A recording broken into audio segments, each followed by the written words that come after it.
Last weekend marked the passing on of the torch as the new leadership team of the Sisters of St. Joseph of Springfield was officially installed. Members of the new leadership team gathered at Mount Marie in St. Joseph Chapel for the special ceremony called Transfer of Leadership.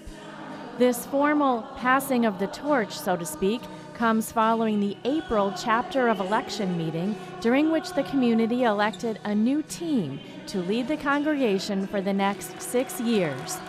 Sister Joan Reisowitz will now serve as the community's president, along with Sister Angela Deedy, vice president, and team members Sister Shirley Ann Campbell and Sister Patricia Smith.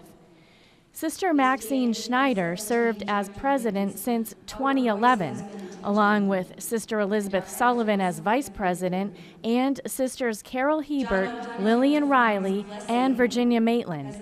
She says the community is excited for the future. I feel absolutely delighted with the new team. And I'm sure you can tell there's electricity in the air at the time of transition of leadership. And there's the promise of what is new. There's the enthusiasm for the people we've called forth from among us. And going forward, the emphasis is on teamwork, says the past president. It's not the work of one person. And it's not even the work of the official leadership team entirely. It's the goals of the entire congregation. And so we've chosen these 4 women to lead us in carrying them out. Last month, the outgoing and incoming teams met at Genesis Spiritual Life Center in Westfield. I sat down with Sister Joan Reisowitz to talk about the rich legacy of the Sisters of St. Joseph and their vision for the future. The last 6 years have been very challenging ones for the women religious. They made the difficult financial decision to sell their mother house, institute a capital campaign to raise funds for their elderly members, as well as move several retired sisters to the eastern part of the state. I'd like to publicly tell our listeners the gratitude that our community has, particularly for Sister Maxine and Betsy and Lillian, Carol, and Ginny, who have worked tirelessly to get us to the point that we were at. When they were elected, they really probably didn't know the days that they would be facing. But they led us through these past 6 years with such courage and grace and calm. They led us to the point with their vision and understanding of where we were financially to sell our mother house.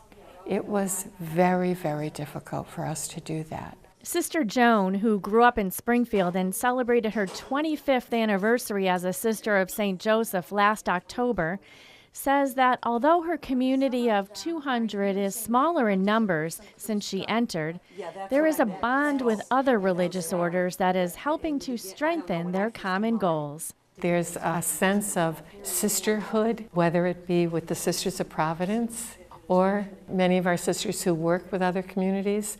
So I think there's a real richness in religious communities of women coming together. The new president says the mission of the Sisters of St. Joseph, all may be one, uniting neighbor with neighbor, will remain at the forefront over the next 6 years as the new team works with the entire congregation on 3 major goals: nurturing the evolution of the community, working to act against racism, and reverencing and caring for the earth.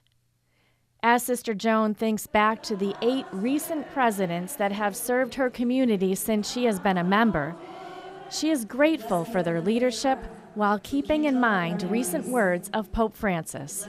Pope Francis in May spoke to a group of religious women, and he said to them, "Please, if anything, be prophets of hope and joy in our world. And if there is anything that I really hope we can move forward with, even though the days are challenging, even though we may be diminishing in number or in ministry, that we have joy, that we bring joy to the life that we still have, that we bring joy to the people who we meet on the street." I believe Sisters of St. Joseph were noted for that. And I hope that's the mission that we continue, to serve other people, to serve this world but to do it with joy. And this new leadership team will serve the congregation until June of 2022.